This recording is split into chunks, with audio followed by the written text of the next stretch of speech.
babu ma asaba an-nabiyya sallallahu alaihi wasallam min al-jirahi yauma Uhudin. Bab musibah yang menimpa kepada baginda Rasulullah daripada luka-luka pada peperangan Uhud. Peperangan Uhud adalah peperangan kedua yang besar terjadi pada tahun ketiga daripada hijrahnya Rasulullah.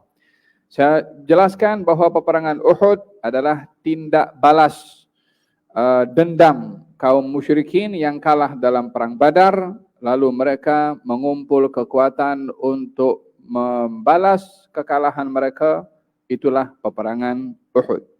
Peperangan Uhud kita semua sebagaimana saya jelaskan pada pertemuan yang lalu bahwasanya kekalahan dialami oleh kaum muslimin, dan kekalahan itu disebabkan bukan oleh kerana ketiadaan pertolongan Allah kepada orang-orang beriman, apatah lagi di tengah-tengah mereka ada Rasulnya. Bagaimana Allah tidak akan menolong Rasulnya sementara Allah sendiri yang berjanji, illa tansuruhu faqad nasarahullah. Kalau kamu tak tolong dia, Rasul, maka Allah dah tolong dia. Itu janji Allah Subhanahu wa taala untuk menolong Rasulnya.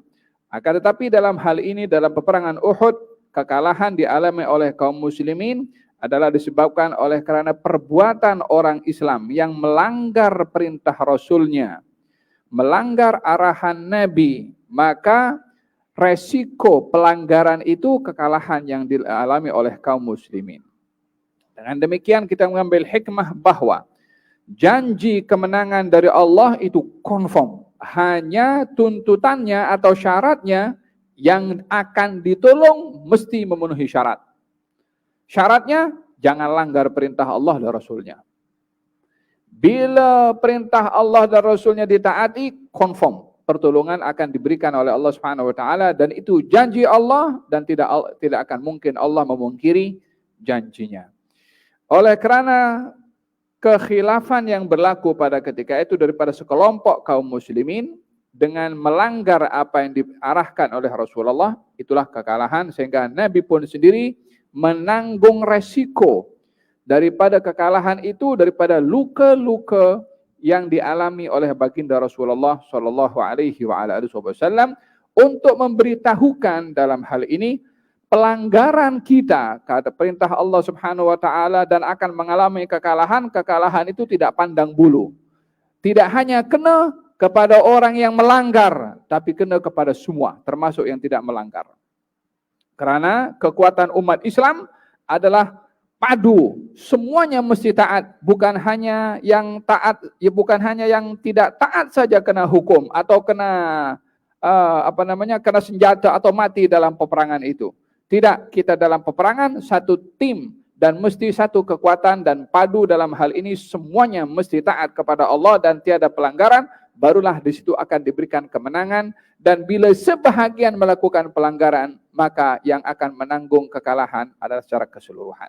Dalam hal ini 70 orang daripada kaum muslimin syahid dalam peperangan Uhud, dan 70 orang daripada mereka yang terluka-luka, dan luka-lukanya adalah luka berat. Termasuk yang terluka di sini adalah baginda Rasulullah sallallahu alaihi wasallam. Katanya, ishtadda ghadabullahi ala qaumin fa'alu bi nabiyhi yushiru ila rubaiyatihi. Allah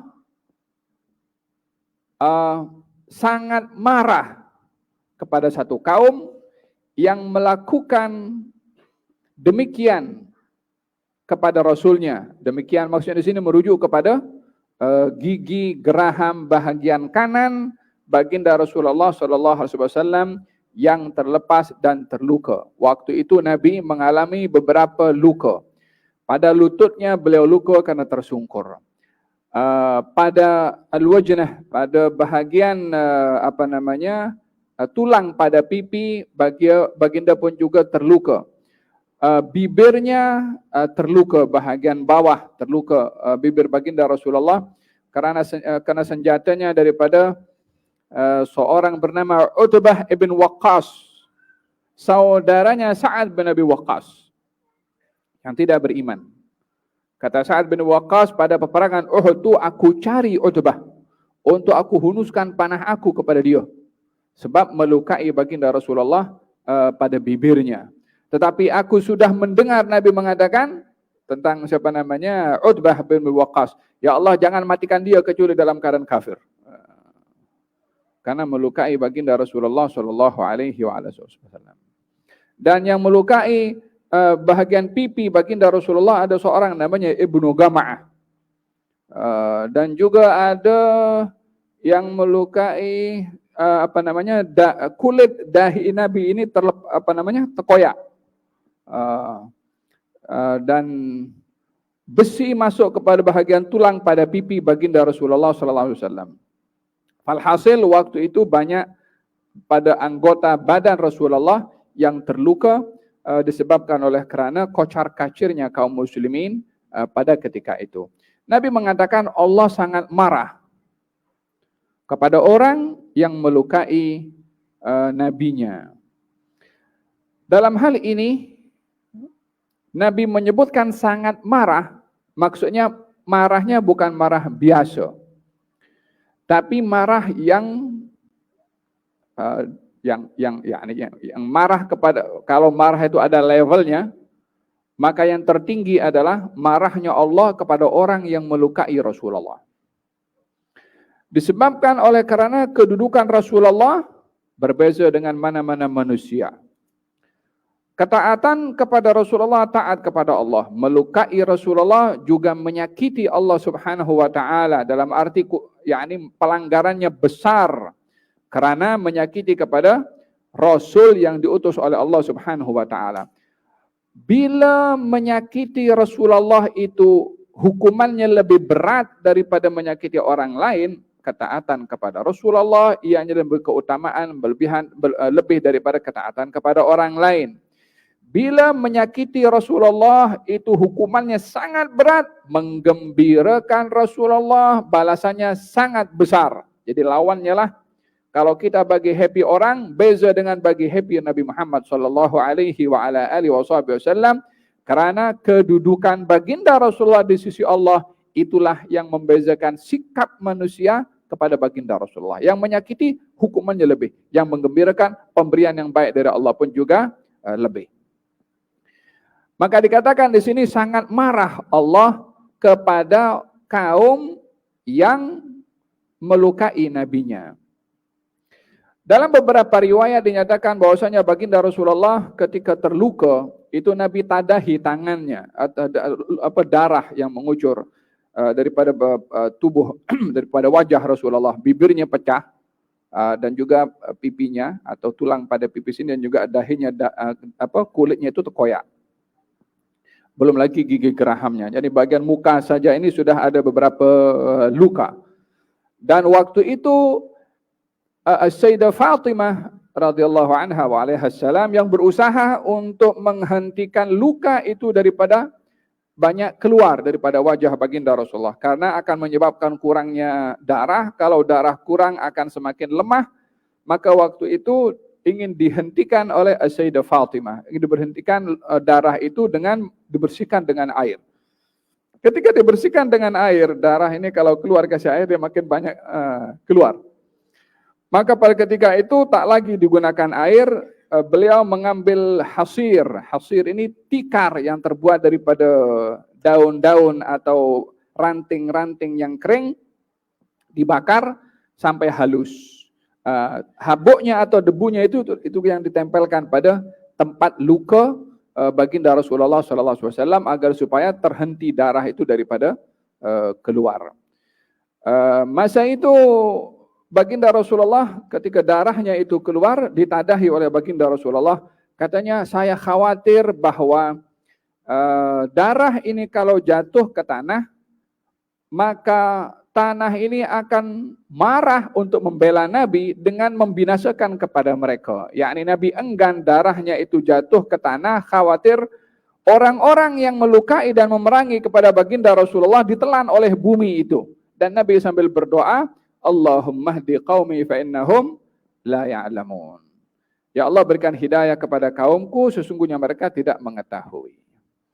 So bagaimana kita nak combine? Hadis ini mengatakan Allah sangat murka kepada golongan yang menyakiti nabinya. Pada masa yang sama, Nabi mengatakan, ya Allah berikan hidayah kepada mereka. Sesungguhnya mereka tidak mengetahui. Untuk mencantumkan dua hadis ini yang seakan-akan satu Nabi ini mendoakan tak baik kepada mereka, yang satu justru Nabi memberikan excuse kepada mereka itu yang memerangi kepada baginda Rasulullah karena mereka tidak mengetahui. Adalah hadis ini ketika Nabi berkata demikian adalah ingin mengungkapkan perasaannya dan kekhawatirannya. Perasaan Nabi yang terluka pada waktu itu dan Nabi tahu bahwa orang yang menyakiti Rasulnya Allah itu memang hukumannya berat. Maka diungkapkan oleh Nabi tentang kedudukan Nabi itu sendiri bila disakiti oleh orang lain, yang menyakiti itu hukumannya berat. Maka diberitahukan bagaimana dia akan berjaya, bagaimana dia akan selamat daripada sangat murkanya Allah kepada orang yang menyakiti nabinya. Itu bukan bersifat doa, tapi bersifat pemberitahuan betapa beratnya hukuman orang yang menyakiti baginda Rasulullah. Oleh kerana berat hukuman itu, maka Nabi di sini berdoa, Allahumma hdi qaumi fa innahum la ya'lamun. Ya Allah, jangan kau hukum mereka, sesungguhnya mereka tidak mengetahui. Dalam hal ini kita melihat betapa tinggi rahmat dan juga kasih sayang serta sifat maaf yang cukup luar biasa. Kita kalau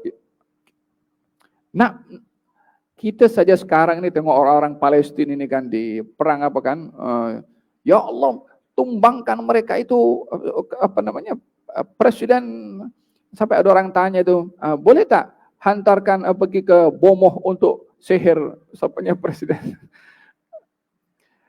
Terlepas daripada ini, tapi ungkapan marah itu macam-macam. Orang disebut nama presiden itunya, mesti akan diiringi dengan laknatullah alaih, semoga Allah laknat kepada dia, ya kan? Karena perasaan marah itu. Ya wajar, karena kita melihat keadaan saudara-saudara kita disikapi begitu.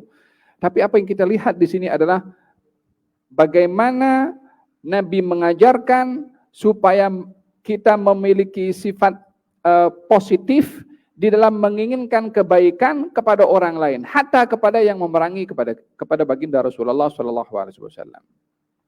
Sehingga Nabi di sini berdoa, Allahumma hdi qaumi fa innahum la ya'lamun. Ya Allah berikan hidayah kepada kaum aku, sesungguhnya mereka tidak mengetahui. Ini contoh rahmat yang diberikan oleh baginda Rasulullah sallallahu alaihi wasallam. Pada masa yang sama, Nabi menyikapi dengan tindak yang tegas kepada orang-orang yang degil, kepada orang-orang yang melawan kepada baginda Rasulullah, yang ianya adalah perlawanan kepada Allah Subhanahu wa taala. Makanya dikatakan di sini ishtadda ghadabullahi ala rajulin yaqtuluhu Rasulullah sallallahu alaihi wasallam fi sabilillah, dan Allah itu sangat murka kepada seseorang yang dibunuh oleh Rasulullah sallallahu alaihi wasallam di jalan Allah.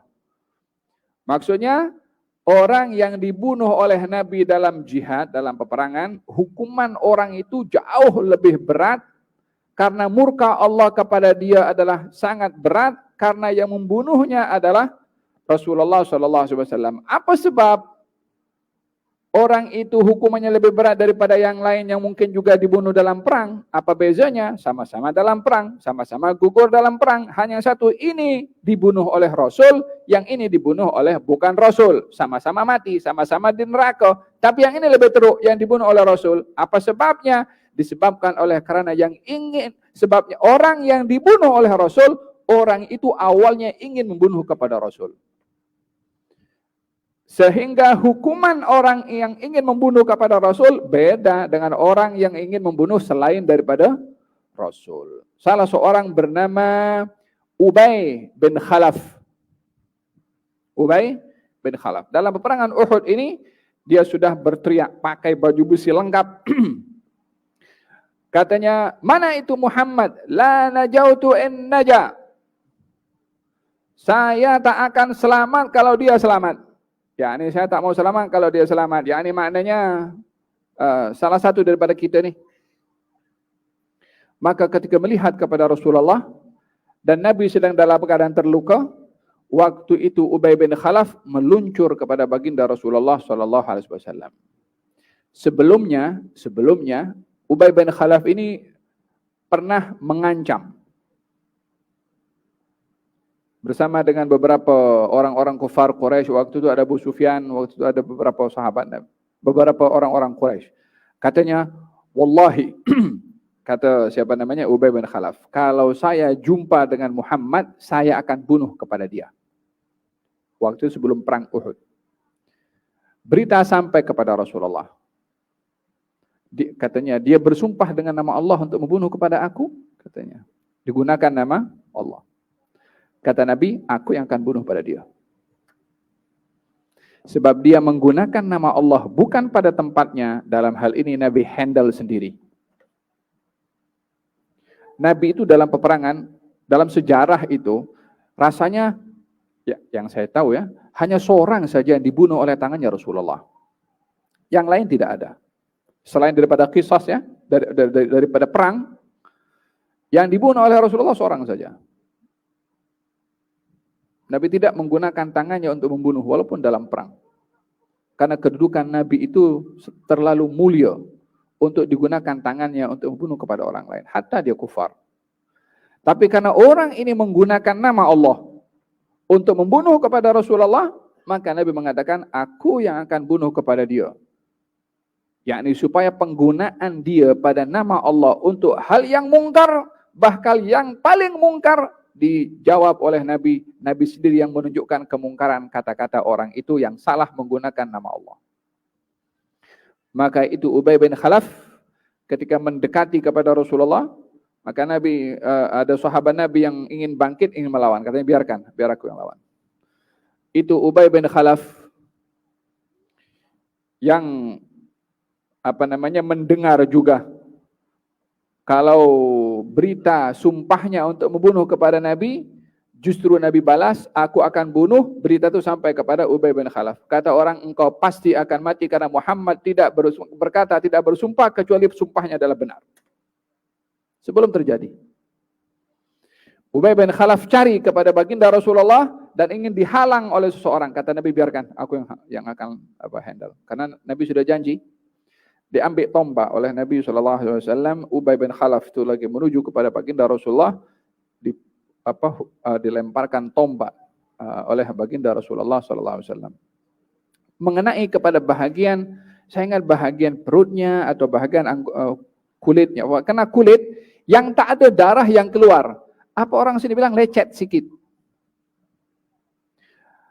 Itu Ubay bin Khalaf yang lari berteriak umpama lembu yang disembelih itu. Teriakannya dan juga rasa sakitnya kembali ke kaumnya. Kata kaumnya mengatakan, apa tak ada luka kepada engkau, sikit lecet je. Katanya, Muhammad pernah berkata akan bunuh kepada aku. Kata orang itu mengatakan yang melihat kepada Ubay, kalau dia mengatakan demikian, kalau ini ahli Hijaz semuanya, Nabi berkata akan bunuh, dia semua akan mati. Jangankan kau seorang saja. Apa yang dikatakan oleh Nabi pasti akan terjadi, walaupun lecetnya sedikit saja. Maki orang lain tidak sama maki kepada Rasulullah sallallahu alaihi wasallam. Orang dusta menggunakan nama orang lain tidak sama dusta menggunakan nama Rasulullah sallallahu alaihi wasallam. Beliau sendiri mengatakan, dusta itu kepada aku tak sama dengan dusta kepada orang lain. Barang siapa berdusta menggunakan nama aku dengan sengaja, maka dia bersiap sedia. Dia dah booking kursinya di neraka. Kalau menggunakan nama Rasulullah tanpa dia menggunakan nama Rasulullah dengan tujuan untuk berdusta. Ada orang menggunakan Rasulullah dengan berdusta? Ada. Kalau dulu orang menipu dengan menggunakan hadis. Kalau zaman sekarang kadang-kadang orang menipu. Saya mimpi Rasulullah dan mengatakan supaya kamu bagi kepada saya kereta. Contoh.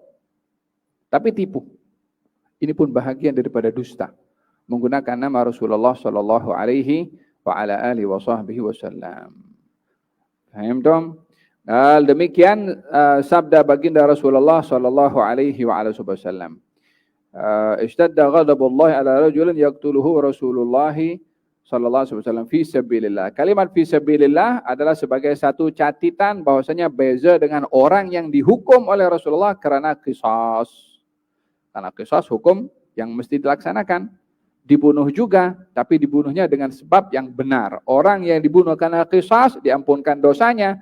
Orang yang dibunuh dalam perang daripada golongan kaum musyrikin, maka tempatnya adalah neraka dan mendapatkan murka dari Allah Subhanahu wa taala. Nah, hada hadis yang pertama mengenai peperangan atau lukanya baginda Rasulullah dalam peperangan Uhud.